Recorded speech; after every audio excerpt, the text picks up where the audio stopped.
Radio 1 raidījumu cikls Dzīvo videi draudzīgi.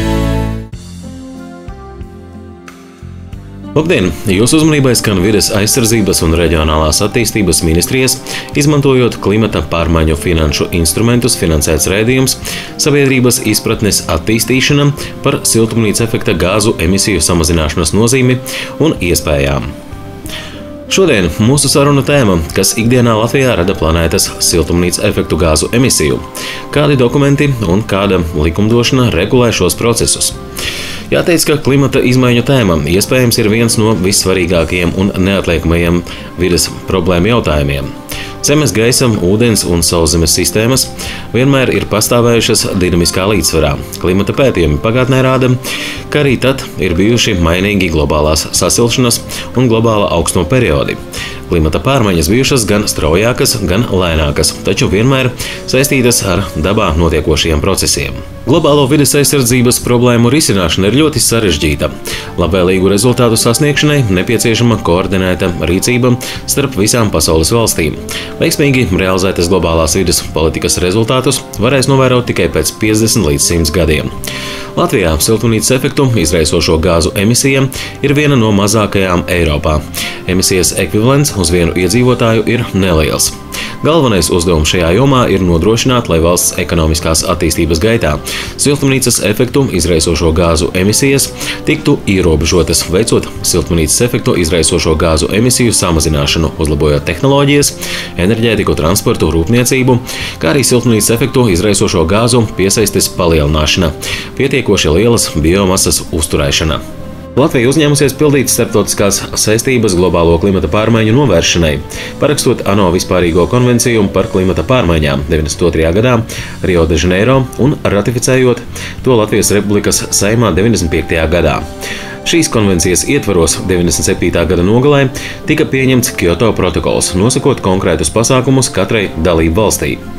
Saskaņā ar ANO vispārējo konvenciju par klimata pārmaiņām Latvijai jāziņo pārējām konvencijas dalību valstīm par siltumnīcas efektu izraisošo gāzu emisijām un piesaisti, kā arī realizēto politiku un pasākumiem klimata izmaiņu novēršanai. Pirmais nacionālais ziņojums šīs konvencijas ietvaros tika sagatavots 1995. gadā. Otrais nacionālais ziņojums un pirmais klimata pārmaiņu samazināšanas politikas plāns sagatavots 1998. gadā. Šo dokumentu sagatavošanā piedalījās visu ministriju pārstāvi, zinātniskie institūti un nevalstiskās organizācijas, kā arī ārzemju konsultanti no Nīderlandes un Polijas. Otrais nacionālais ziņojums un klimata pārmaiņu samazināšanas plāns sagatavots, pamatojoties uz dažādu tautsaimniecības nozaru stratēģiskiem dokumentiem. Vides aizsardzības politikas plāns Latvijai 95. gadā, sadzīves atkritumu apsaimniekošanas stratēģija Latvijai 97. gadā, Nacionālā transporta attīstības programma 95. gadā, Mežsaimniecības attīstības programma 92. Nacionālā enerģētikas attīstības programma 97. gadā un citi dokumenti. Galvenie klimata pārmaiņu samazināšanas politikas plāna mērķi ir klimata politikai jānodrošina ilgspējīga attīstība, kā to definējusi Vides un attīstības pasaules komisija 1987. gadā. Klimata politikai jābūt integrētai visu tautsaimniecības nozaru stratēģiskajos plānos, likumdošanā un sabiedrības apziņā. Klimata politikai ir jāveicina cilvēku sapratni par nepieciešamību, iespējām un izmaksām novērst globālo sasilšanu, kā arī par sekām, ja nekas netiks izdarīts. Raidījuma turpinājumā klausieties diskusiju, kurā piedalīsies pašvaldības, vides dienesta, Eiropas informācijas punkta un nevalstisko organizāciju sektora pārstāvji. Tātad, kā jau Māris teica, šodien radioklausītāju uzmanībai skan Vides aizsardzības un reģionālās attīstības ministrijas, izmantojot klimata pārmaiņu finanšu instrumentus, finansēts raidījums sabiedrības izpratnes attīstīšana par siltumnīca efekta gāzu emisiju samazināšanas nozīmi un iespējām, jeb dzīvo videi draudzīgi. Raidījumu vadīšais Sandra Mikanovska, un šodien pie mums studijā viesos ir Jēkabpils domas izpilddirektors Dainis Līcis. Labdien! Zemgales reģionālās enerģētikas aģentūras energoeksperts Ainārs Gulbinskis. Labdien! Labdien! Jēkabpils galvenās bibliotēkas Eiropas informācijas punkta vadītāja Anita Katiņa. Labdien! kā arī Jēkabpils NVO resursa centra valdes locekle, biedrības vides iniciatīvu centrs vadītāja Agita Pleiko. Un vēlāk mūsu sarunai pievienosies arī pārstāvis no Daugavpils vides reģionālās pārvaldes. Un mūsu šīs dienas sarunu temats ir, kas ikdienā Latvijā rada planētas siltumnīca efekta gāzu emisiju, kādi dokumenti un kāda likumdošana regulē šos procesus, un ko no tā visa atbalsta vietējā pašvaldība, sabiedrība, nevalstisko organizāciju sektors un kādam līdzi seko vides reģionālā pārvalde. Tāpēc es pirms vārdu došu Jēkabpils domes pārstāvjiem, domes izpilddirektoram Dainim Līcim, un pastāstiet lūdzu īsumā, kā pašvaldība atbalsta zaļāku vidi, zaļāku dzīvošanu, kādiem dokumentiem esat pievienojušies un kas šai jomā tiek darīts mūsu pilsētā. Jēkabpils par šiem jautājumiem domā ne pirmo gadu. Mēs jau faktiski bijām viena no pirmajām Latvijā 4 pilsētas, tikai kas jau 9. gada 18. martā Briselē parakstīja mēru paktu. Tas ir viens no svarīgākajiem Eiropas enerģētikas taupības, tādiem ilglaicīgās plānošanas dokumentiem.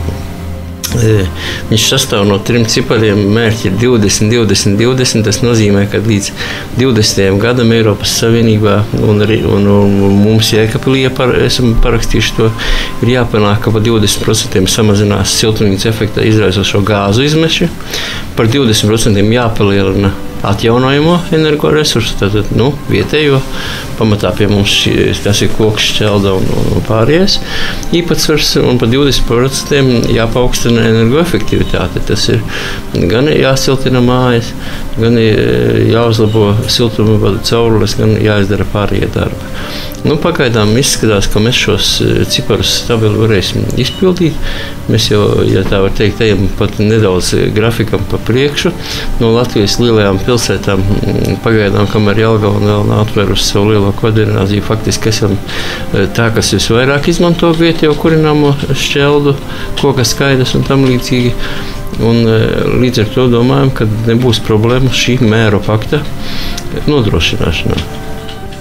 Vienīgais, kas palielina šo CO2 izmešu daudzumu patērijas klimatā Jēkabpilī, ir palielinātais autotransporta daudzums, jo mašīna paliek arvien vairāk, un katra no viņām kaut cik CO2 tomēr saražo.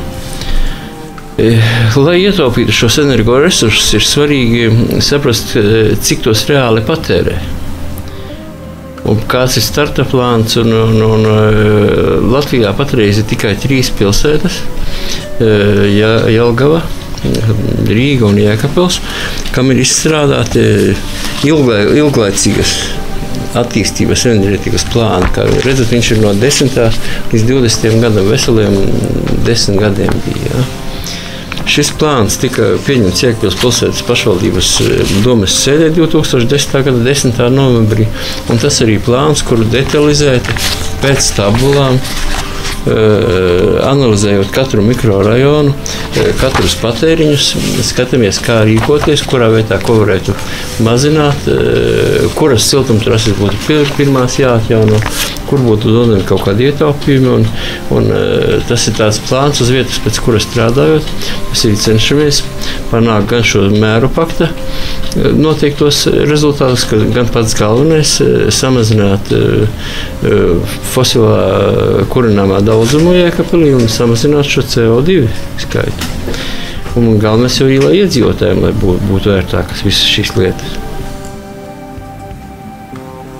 Tev ir ko piebilst par šīm? Jā, man kā Zemgales reģionālās enerģētikas aģentūras pārstāvim Jēkabpilī arī bija, var teikt, tas vadošais amats vākt datus tieši ilgspējīgas enerģētikas rīcības plānam. Tātad kā pamata gads tika ņemts 1995. gads, un salīdzinošais gads bija 2008. gads. Sarežģījumus radīja tas, ka tajā laikā, 1995. gadā, nebija īpaši datorizēta sistēma, tādēļ datu vākšana bija ļoti apgrūtināta. Tad nācās attiecīgām siltumtīkliem, arī nama apsaimniekotājiem rakties pa vecajiem grāmatvedības datiem. Kā jau teica, tad uz doto brīdi mēs jau esam sasnieguši 20% energoefektivitātes ietaupījumu.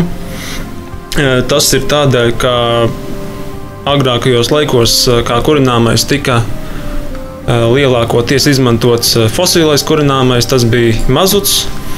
Attiecīgi uz doto brīdi pārsvarā kurināmais ir koksnes šķelda, koksnes skaidas. Attiecīgi, kad ir augstāks, tad tiek kā kurināmais izmantots papildus gāze. Un salīdzinoši 1995. gadā Jēkabpils pilsētas teritorijā CO2 iznešu daudzums bija 66 576 tonnas. Tātad, lai sasniegtu to mērķi, kad tie sasniegti 20%, tad nepieciešams būtu samazināt par 13 315 tonnām. Attiecīgi salīdzinoši 2008. gadā CO izmešu daudzums jau bija 40 827 tonnas, kas ir par 39% mazāk CO iznešu nekā bāzes gadā. Tas ir 1995. gadā. Jūs stāstījāt, ka jums ir izpētīta visa pilsēta un visa mikrorajoni, kāda ir tā situācija mūsu pilsētā. Vai jūs varat teikt, ka kāds no mikrorajoniem ir vairāk zaļāks un cits ir mazāk zaļāks, un kur jūsu prioritātes turpmākajos darbos situācijas uzlabošanai? Es domāju, ka šis tieši neietekmē rajona zaļumu vai to, ka tas ir mazāk zaļš. Pilsēta ir pietiekoši kompakta atkarībā no siltumtrašu garuma. Faktiski jau tas, kad kādā stāvoklī siltumtrase un ēka parāda to, vai ir zaļāks vai mazāk zaļš. Katlamājas jau vairs nav tas, kas agrākos laikos atcerēties ar ogļu putekļiem vai ar mazutu sevišķi piesārņojumu apkārtnē. Tagad ir šie kurināmie šķelda un skaida, kas ir daudz tīrāki un kurus daudz labāk sadedzina. Visnezaļākais mums bija rajons, kas bija Biesītes Nameja ielu, kur mēs šovasar veicām šos lielos darbus ar siltumtrasēm. Nezaļāks varbūt taisni tāpēc, ka šeit bija vislielākās siltuma noplūdes. Līdz ar to bija jāpatērē vairāk kurināmā un vairāk CO2 jāpalaiž. Protams, ir vēl atsevišķas vietas pilsētā, kur pie siltumtrašu remonta būtu jāstrādā, bet pats galvenais, lai pilsēta kļūtu zaļāka no CO2 izmešu viedokļa, ir šīs ēku siltināšanas, kur es uzskatu, ka beidzot akmens ir iekustējies. Beidzot iedzīvotāji ir sapratuši, ka šādu milzīgu palīdzību viņiem no valsts un klimata pārmaiņu finanšu instrumentu puses ir iespējas tikt pie pirmkārt jau labākiem dzīves apstākļiem, un otrkārt jau pie krietni lētākiem enerģijas patēriņa rēķiniem. Un tas jau radīs šo zaļumu, ka mums būs mazāk jākurina katlamājā, mazāk izmešu CO2 gaisā, un tie dzīvotājiem siltums dzīvoklī būs faktiski lielāks un komforts labāks. Jūs kā vienu faktoru arī minējāt transporta plūsmu cauri pilsētā, un Jēkabpils, kā zināms, ir viena no pilsētām, kuru šķērso vairākas gan autoceļu maģistrāles Krievijas Maskavas virzienā, Rēzeknes šoseja, gan arī dzelzceļš. Vai šajā jomā ir iespējams kaut kādā veidā, pilsētā ietekmēt piesārņojumu, ko rada transports videi? Domāju, ka jā, un iesākums šai lietai jau bija.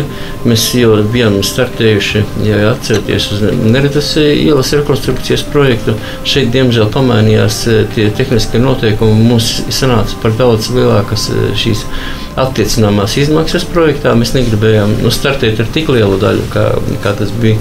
Bet aizpagājušās nedēļas satiksmes ministra un ministrijas valsts sekretāra Anniriem Matīs vizītes laikā tika panākta vienošanās, ka uz Neredas ielas kā uz būtiska pilsētas apvadceļa rekonstrukciju varēsim startēt vairāk, līdz ar to noteikti vairāk mašīnu izvēlēsies braucienu caur turieni.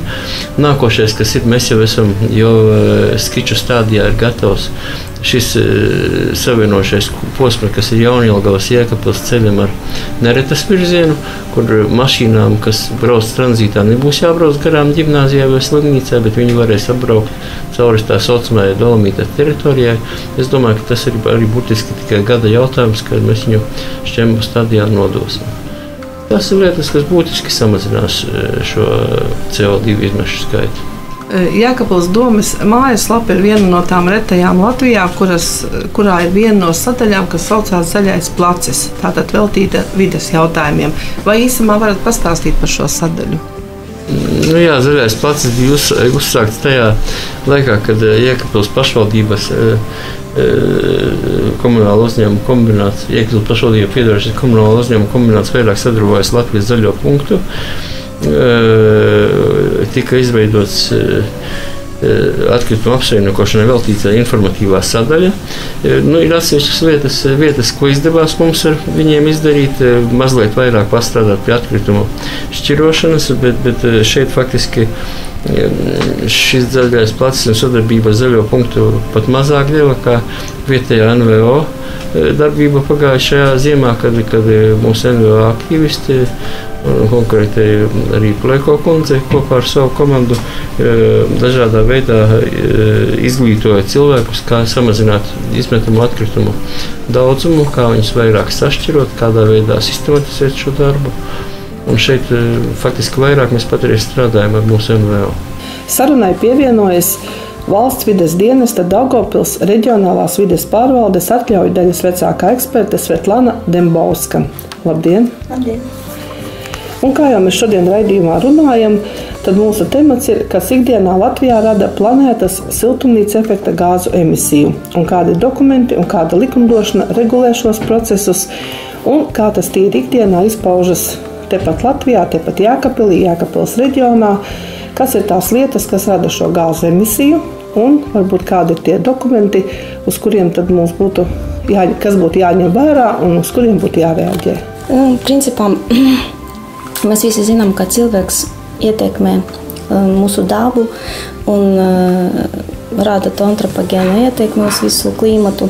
Un es gribētu pateikt, ka 3/4 daļas no visas antropogēnas cilvēka ietekmes, tas ir enerģētikas uzņēmumi. Principā lielās sādedzināšanas iekārtas. Un tas ir lielo pilsētu siltumcentrāles, kuras izmanto fosilo kurināmu. Piemēram, dabasgāzi, mazūtu, akmeņogles, un kas rada siltumnīca efekta gāza emisiju un tieši rada oglekļa dioksīda emisiju CO2. Principā mēs visi zinām, lai vienkārši samazinātu to cilvēka ietekmi uz klimatu, Apvienoto Nāciju organizācija pieņēma vispārējo konvenciju par klimata pārmaiņām. Un vispārējās konvencijas par klimata pārmaiņām Kyoto protokolu.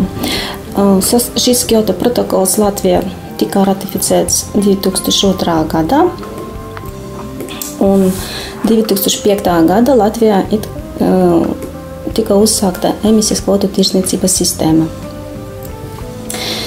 Uz šo normatīvo aktu pamatā tika pieņemti vairāki normatīvie akti Eiropas komisijas, tas ir regulas, lēmumi, un tas jau Latvijā arī pieņemti likumi un attiecīgie normatīvie akti, tieši ar kuriem mēs strādājam. Likuma par piesārņojumu ir atrunātas iekārtas, kurām jāsaņem siltumnīca efekta gāzu emisijas atļaujas. Un pārsvarā tas ir kaut kādas rūpnieciskie uzņēmumi vai lielas sadedzināšanas iekārtas. Daugavpils reģionā mēs izsniedzam atļaujas tikai lielām sadedzināšanas iekārtām, kā arī bija viens uzņēmums Līvanu pilsētā. Tas ir bijušais Līvanu ķēgelis. Bet, diemžēl, šis uzņēmums aizvēras, pārtrauca savu darbību. Un līdz ar to nākamajam tirsniecības periodam, kurš sāksies no 2013. gada 1. janvārā, viņš netiks iekļauts tajā iekārtu sarakstā. Principā likums par piesārņojumu tas ir normatīvais akts, uz kurā pamata mēs izsniedzam sēga atļaujas, gan saskaņā ar kuriem operators veids savu darbību, veids CO2 oglekļa dioksīda monitoringu, ziņo par to monitoringu, nodot mums savus ikgadējos pārskatus par siltumnīcas efekta gāzu emisiju, kā arī nodot emisijas kvotas, mūsu Latvijas Republikas valsts administrātoram, kurš uztur to emisiju kvotu registru. Tas ir Latvijas vides geoloģijas un meteoroloģijas centrs.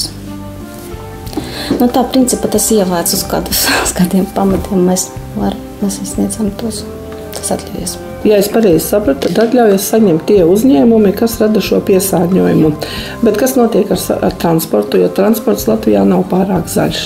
Diezgan daudz ir piesārņojumu, un ziemā it sevišķi ir pamanāms, kādas ir šoseju malas no autogāzu izmešiem.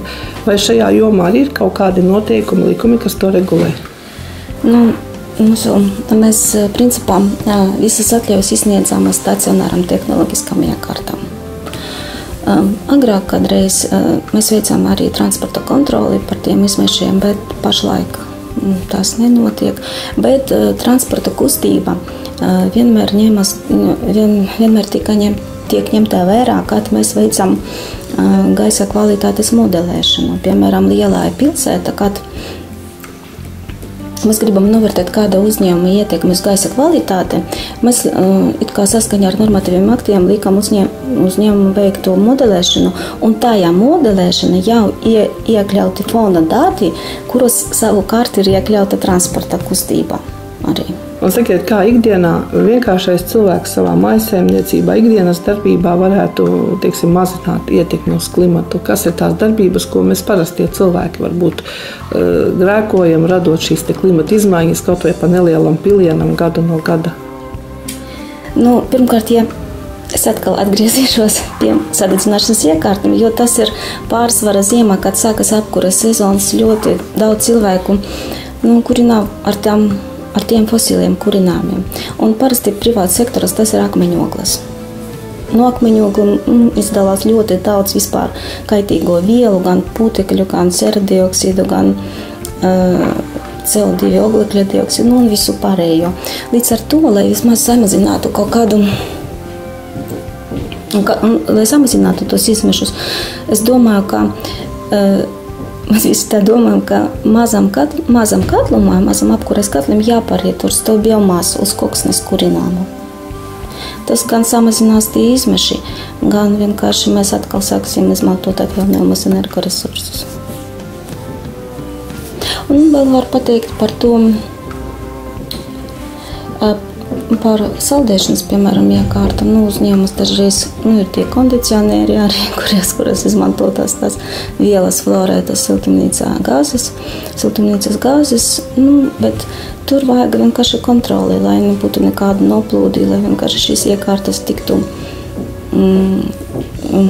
eksploatētas saskaņā ar eksploatācijas noteikumiem, ar tehnisko to specifikāciju. Un sakiet, tik lielu postu radošie kūlas ugunsgrēki pavasaros, vai viņi kaut kādā veidā ietekmē šīs klimata izmaiņas, vai arī tas ir vairāk tā kā raksturojums kā vides piesārņojums vai vidē kaitīga darbība? Viss, kas deg, no tā, kas deg, rodas CO2 emisija. Bet dedzinot biomasu, piemēram, kad kūlas deg, tad it kā šī emisija uzskaitāma par neitrālu, jo tie paši koki, tie paši augi, viņi absorbē to CO2 un izdalā mums skābekli, līdz ar to it kā biomasas dedzināšana uzskatāma par neitrālu pret siltumnīcas efekta gāzu, bet tā, skatoties uz to, kā tiešām deg, tur, protams, ir CO2 emisija, kas arī palielināt to efektu, var izraisīt tos, kaut kādu tur negatīvu efektu arī. Tas nav labi. Runājot par Jēkabpils reģionu, par, teiksim, Līvāni, Jēkabpils, Pļaviņas, Viesīte, mūsu tur apkārtni, vai varat minēt arī, kad mūsu pusē ir kādi uzņēmumi, kas rada šos CO2, vai arī var teikt, ka šis reģions ir samērā zaļš un šo izmešus varbūt rada tikai nelielās katlumājas, transports? Es pateiktu, ka Jēkabpils reģionā tur viens uzņēmums, kurš saņēma segātļoju, tas nozīmē, ka tas ir liels uzņēmums, kurš rada CO2 emisiju. Tie ir Jēkabpils siltums. Ja? Tie ir lielās katlumāja siltumcentrāla Jēkabpils pilsētā, kura kurinā gan dabasgāzī, gan koksnī, gan, man liekas, dīzeļdegvielā, bet dīzeļdegviela nelielos daudzumos. Pārējos uzņēmumus, var pateikt tikai mazas katlumājas un, pārējiem uzņēmumos nav tādu uzņēmumu, kuriem varētu rasties tādā siltumnīcas efektā gāzes emisija. Piemēram, ja būtu Līvanu pilsētā sijā Līvanu stikls un ar noteiktu jaudu, tur man liekas, ka 20 tonnas kausēšanas stundā stiklā. Tad viņam būtu jāsaņem tā segātļoja. Tas būtu tiešām uzņēmums, kurš varētu ietekmēt to siltumnīcas efektu. Protams, tur jāveic visādi pasākumi, lai samazinātu to emisiju, noregulētu kaut kā iekārtas vai kā. Bet tā es nepateiktu, ka mums ļoti daudz tādu uzņēmumu. Un kāds jūsu vērtējums ir mūsu atkrituma saimniecības apsaimniekošanā? Vai šajā jomā netiek radīti, kaut kādas gāzu emisija? Principā no atkritumu izgāstuma var rasties gāze. Tas ir metāns, kad sadalās organiskas vielas, tad izdalās metāns. Bet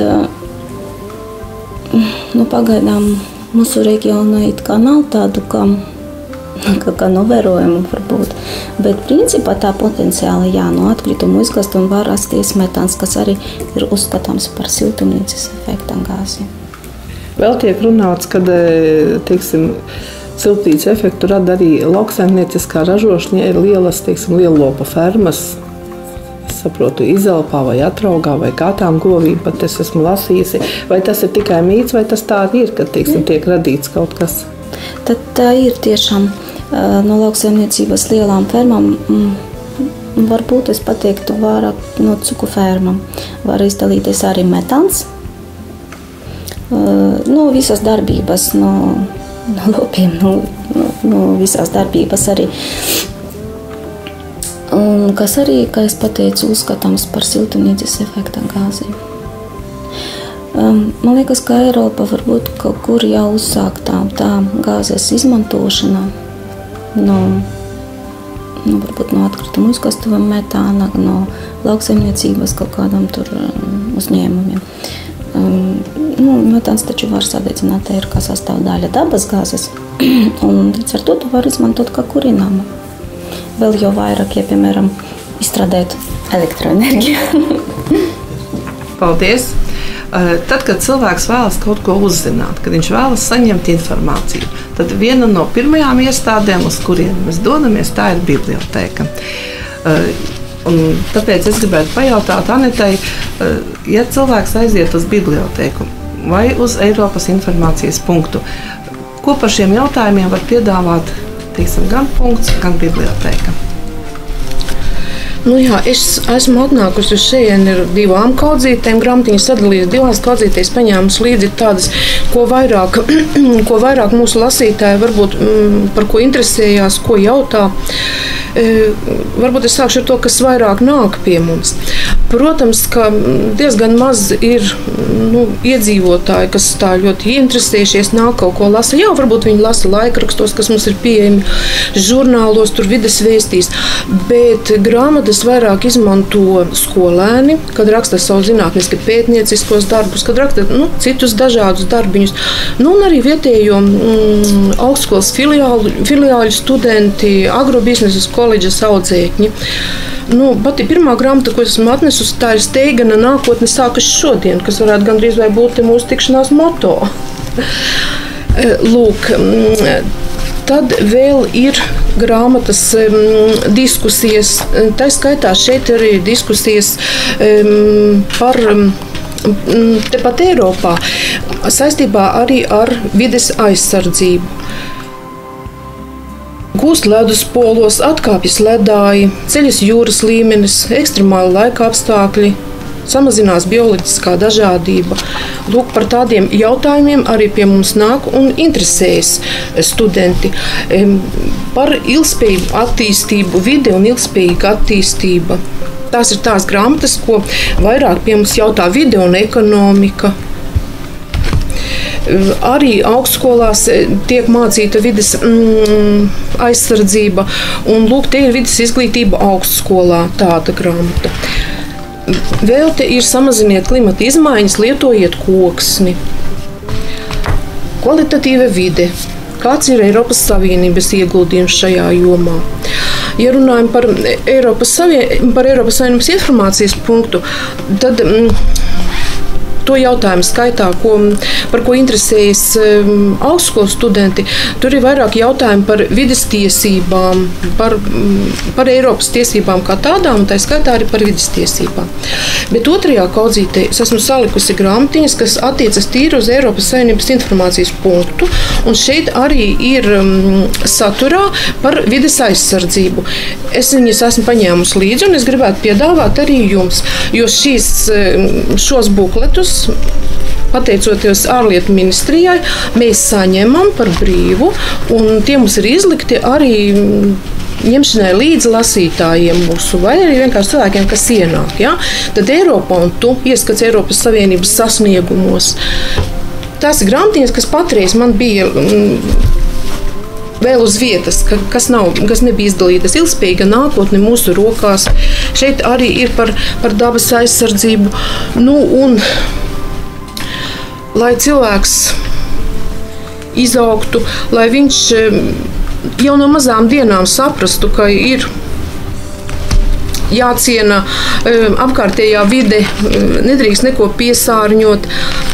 Tad ir izdota arī tāda grāmatiņa Iepazīsim Eiropu, kas ir domāta pašiem mazākajiem lasītājiem. Te viņi var lasīt, var darboties, un te ir arī par vides aizsardzību, tai skaitā. Lūk, šīs te tad, ja kādam no jums diskusijas dalībniekiem interesē, tas ir iespējams arī paņemt.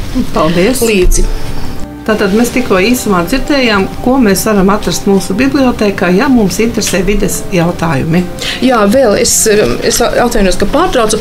Vēl mēs abonējam tādu datu bāzi nozare.lv. Katram no jums tas nebūs iespējams ieiet un sameklēt un atrast rakstus laikrakstos.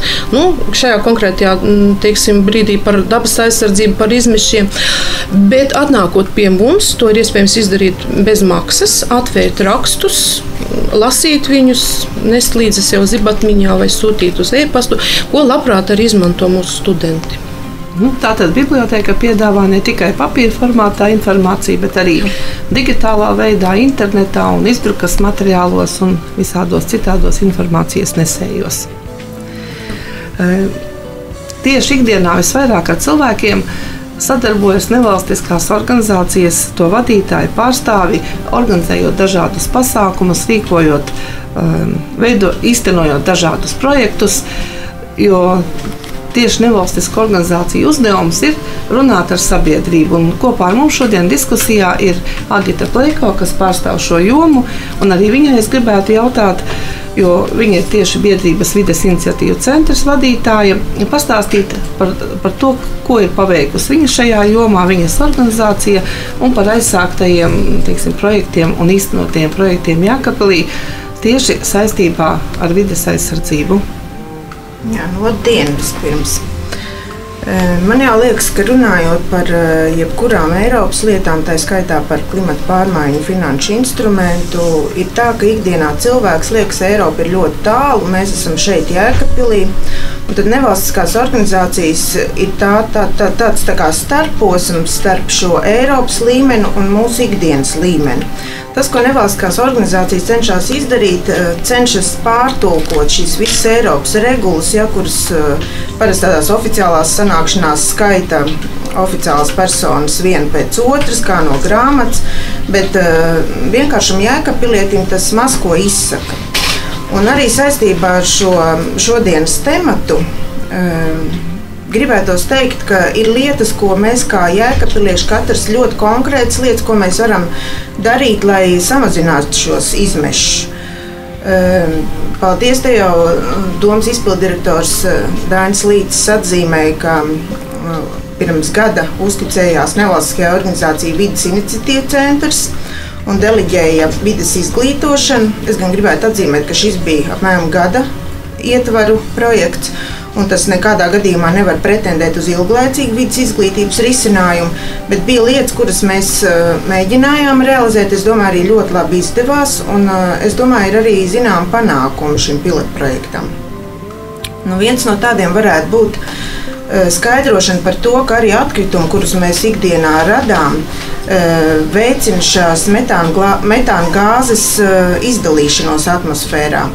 Tāpēc jēkabpiliešu interese varētu būt, kā piedalīties šai klimata pārmaiņu mazināšanā, ražot pēc iespējas mazāk atkritumus, kurus nāktos apglabāt atkritumu poligonos.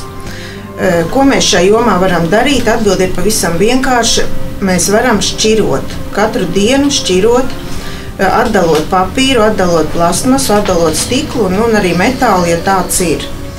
Un tā pilotprojekta jēga, ko doma finansēja arī biedrībai Vides iniciatīva centrs, bija izglītot jēkabpiliešu par atkritumu šķirošanu. Vairāk vai mazāk veiksmīgi mums tas izdevās, bet es domāju, ka izdevās inicijēt Jēkabpilī sarunu par to, kā tas ir ikdienā šķirot, cik tas ir grūti, cik tas ir iespējami vai neiespējami, vai mēs to gribam vai ne, cik mēs esam aktīvi, cik mēs esam atvērti jaunām idejām. Protams, arī šā klimata pārmaiņu uzlabošanas sakarā var runāt par to, ka atkritumus nevajag dedzināt, jo tas noteikti palielina CO2 izmešus. Nevajadzētu arī dedzināt tādus atkritumus, kuru gala produkts ir ļoti kaitīgs veselībai. Tā ir noteikti viennozīmīgi plastmasa, jeb putupolisterols, kas ir tādās sadzīviskās lietās, kā piemēram kaimiņi mums riskē dīvānu dedzināt kaimiņu pagalmā, tas bija pilsētas robežās. Un viss tas indīgais, kas rodas šī procesa rezultātā, tas viss nosēžas mūsu plaušās. Un ir arī tādas vielas, kas no organisma neizdalās nekad. Jautājums par to, cik jēkabpilieši ir zinoši šajā jomā. Un līdz ar to, cik viņi ir zinoši, tas arī nosaka bieži vien viņu darbības. Izvēlēties šķirot šos atkritumus, izvēlēties nededzināt. Tās ir pavisam vienkāršas lietas, ko mēs varam ietekmēt. Varbūt arī pastāstīt, kādi ir tuvākie nākotnes plāni šajā jomā, jo pilotprojekts bija veiksmīgs, vai kaut kas līdzīgs vēl ir paredzēts, vai citā jomā? Jā, es gribētu teikt, ka šis vēlreiz uzsver, ka tas bija pilotprojekts, jā. Apkopējam vēl joprojām rezultātus, kurus noteikti pēc apkopojuma iesniegsim domai. Atskaite arī mums ir iesniegta. Manuprāt, mums izdevās ļoti veiksmīgs seminārs, izzinot Valmieras pieredzi, kas notika pašvaldībā, pieaicinot masu mēdījus un arī Jēkabpilī apkārtējo novadu pārstāvus. Valmierieši atbrauc ar savu pieredzi, kura ir uzkrāta jau gadus 11, ja nemaldos. Un pieredze diezgan būtiski un tādā labā kontekstā atšķīrās no Jēkabpils, bet semināra rezultātā mēs arī sapratām, ka mēs vairs nevaram iekāpt upē, kur jau ir aizplūdus, un tā ir laika upe. Jo tad, kad Valmiera sāka šo savu poligonu projektu, viņi bija daudz izdevīgākā situācijā, un Jēkabpilī, diemžēl, sakrituši vairāki apstākļi nelabvēlīgi tā, ka mums pašlaik ir ļoti augsts atkritumu izvešanas tarifs, par ko jau arī varētu teikt, ka pilsētā te bija tādas diezgan lielas karsēšanās, tā teiksim. Bet sarunu pašvaldībā mēs uzsākām. Mūsu nākotnes nodomi, es domāju, ka šī saruna varētu vērsties vēl augstākā līmenī. Un uz otru pusi viņi varētu iet tā kā vēl joprojām turpināties iedzīvotāju līmenī.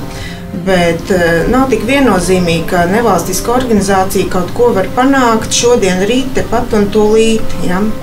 Tā noteikti nenotiek. Un tāpēc es domāju, ka tas, kas ir nevalstiskās organizācijas jēga, tas ir veidot dialogu gan ar sabiedrību, gan ar pašvaldību.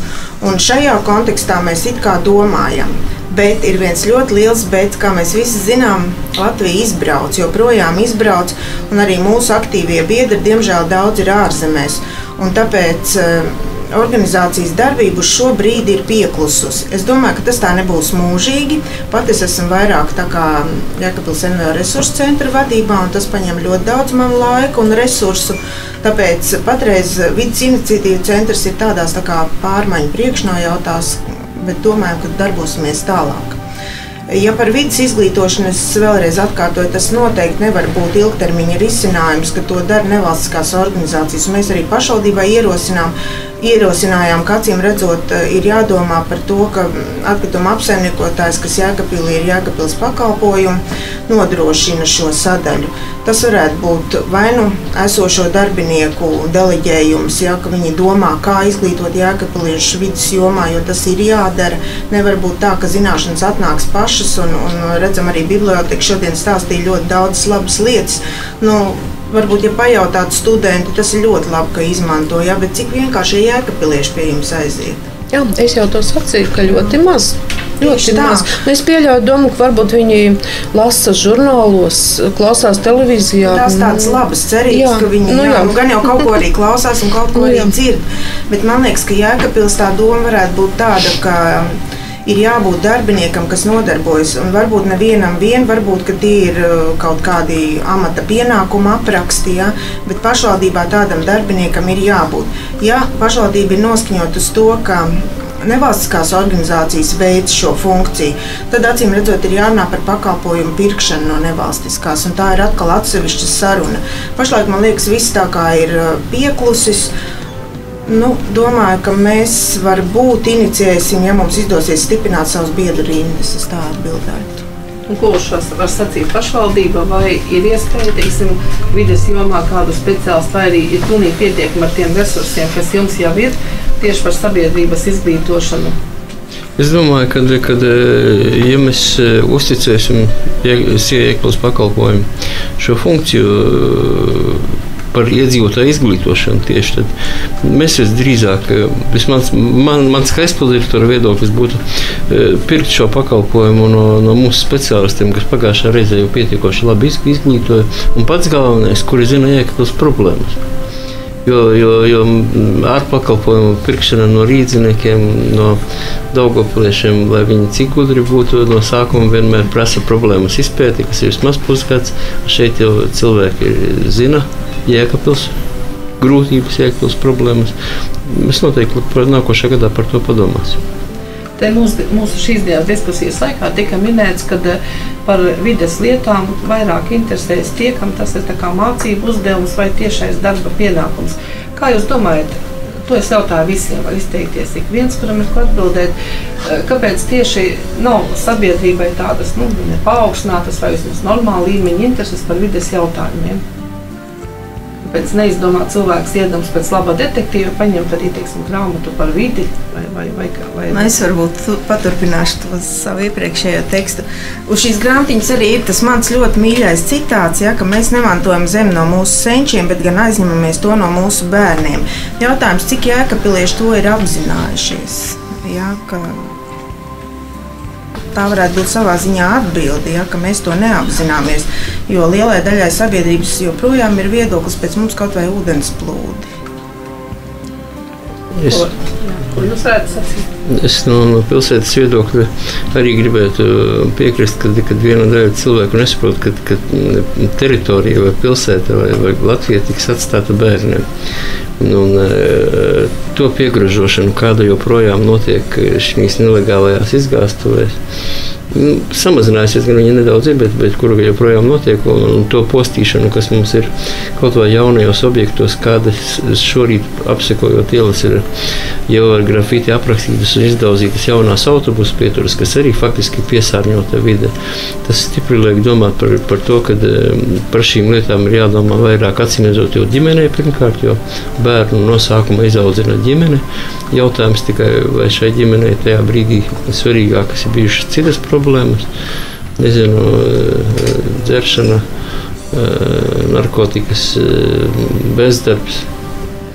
Vai vienkārši nevēlēšanās kaut ko darīt, bet šīs lietas jāsāk runāt ģimenē, jo bērnu faktiski viss sākas no viņa mājas, vai tā ir privāta māja, vai dzīvoklis ar visu kāpņu telpu, un ja viņam šī vieta ir puslīdz sakopta, tad arī tuvākā kilometra radījusā viss būs puslīdz kārtībā. Es domāju, ka tas pirmkārt ir ģimenes izglītošanas jautājums. Arī es gribētu piebilst attiecīgi uz energoefektivitātes jautājumiem. Mēs ejot arī uz iedzīvotāju kopsapulcēm daudz dzīvokļu mājās, kā arī privāti māju īpašnieki nākot pie mums arī citu nozaru pārstāvji. Mēs arī, var teikt, nododam savas zināšanas iedzīvotājiem, attiecīgi konsultējam par efektīvāko variantu, arī domājot uz priekšdienām, var teikt, pārliecinam, cenšamies arī saprast iedzīvotāju problēmas, var teikt, risināt sasāpējušos jautājumus kopēji. Man liekas, ka ir arī tāds moments, tad, kad jāiekārto ir jauna iela, protams, tie ir ļoti lieli līdzekļi, kurus mēs ieguldam, pašvaldība iegulda pilsētā. Tad Jēkabpils domas deputāti ļoti saprot, un arī iedzīvotājs būtībā saprot, jo tā ir taustām vērtība, bet ir vēl tāda lieta kā sabiedrības apziņa. Un tad, kad nāk visi šie Eiropas tā saucamie mīkstie projekti, jeb tie, kas strādā tikai uz sabiedrības izglītošanu, uz sabiedrības apziņas, teiksim, kaut kādu nostādņu mainīšanu, tad parasti ir tie pārmetumi, ka, jūs jau tur neko neredat, jums jau tur nekas tur nav pierādāms, vai tur tas cilvēks ir izglītojies vai nē. Bet nav jēga ieguldīt ļoti, ļoti lielu naudu infrastruktūrā, nemaz neliekot šajā sabiedrības apziņas veidošanā, jeb audzināšanā.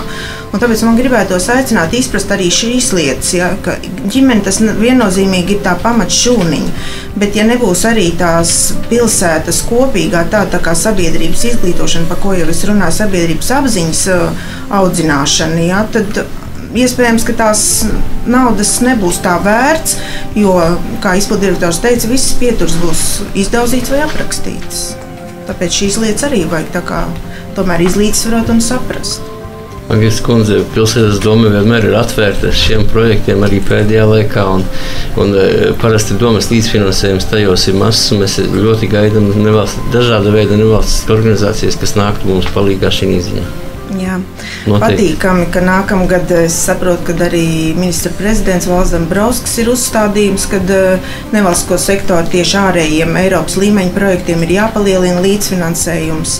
Un es saprotu, ka arī pašvaldība šai ziņā strādā, un ceram, ka tiešām budžeta sadaļa būs bez domstarpībām būs apstiprināta. Tas ir tas, par ko nevalstiskās organizācijas nepārtraukti cīnās.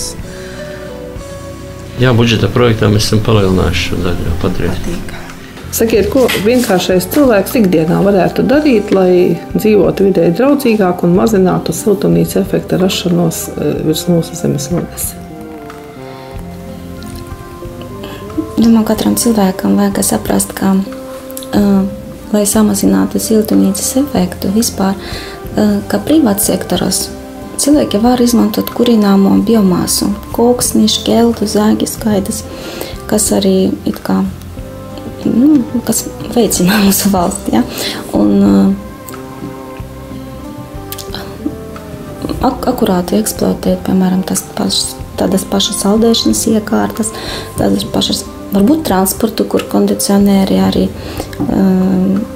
kaut kādus citus augstuma iekārtas. Vienkārši to vajag sekot un korekti visu izmantot biomasu, domāt par to, ka tomēr fosilis kurināmais viņš kādreiz beigsies un kaut kā tā, varbūt. Vienkārši saprast, ka tas ir visiem mums vajag. Tieši uz šīs patīkamās nots, kad būs gan līdzekļi, gan ir arī vēlme un resursi sabiedrības izglītošanai vides jautājumos.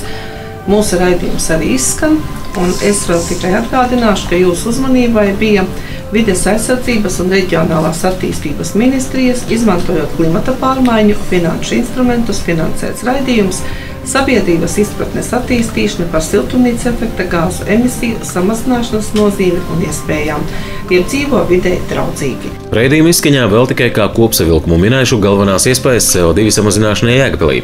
Ko tieši šajā jomā varētu darīt vietējā pašvaldība? Pozitīvas pārmaiņas varam panākt, nomainot vecās dzīvsudrabas puldzes ar nātrijas puldzēm. Būtu iespējams par 70 tonnām samazināt CO2 emisiju. Renovējot centrālās siltumapgādes tīklu, nomainot vecās caurules ar jaunām, līdz 2020. gadam būs iespējams samazināt siltuma enerģijas zudumus no 26,1% līdz 10% un attiecīgi samazināt CO2 emisijas par 585 tonnām. Līdz 2020. gadam, renovējot pusi dzīvojamo ēku, kas pieslēgtas centrālās siltumapgādes tīklam, būs iespējams enerģijas patēriņu samazināt par 40 līdz 45% un attiecīgi samazināt CO2 emisiju par 880 tonnām. Veicot efektīvu transporta līdzekļu vadīšanu, ceļošanu ar kājām vai uz velosipēdam, turklāt izveidojot jaunus veloceliņus un gājēju ietves, veicinot automašīnu resursu efektīvu izmantošanu, sabiedriskā transporta izmantošanu un veicot citas darbības, būs iespējams samazināt enerģijas patēriņu un CO2 emisijas vismaz par 5%. Šie pasākumi samazinās CO2 emisijas par 1000 tonnām. Jūsu uzmanībai bija raidījums Dzīvo videi draudzīgi, to veidoja un vadīja Sandra Mikanovska, Māris Losāns un Atis Cauni-Zalāns. Izskanēja raidījums Dzīvo videi draudzīgi, kas tapis ar klimata pārmaiņu finanšu instrumenta atbalstu.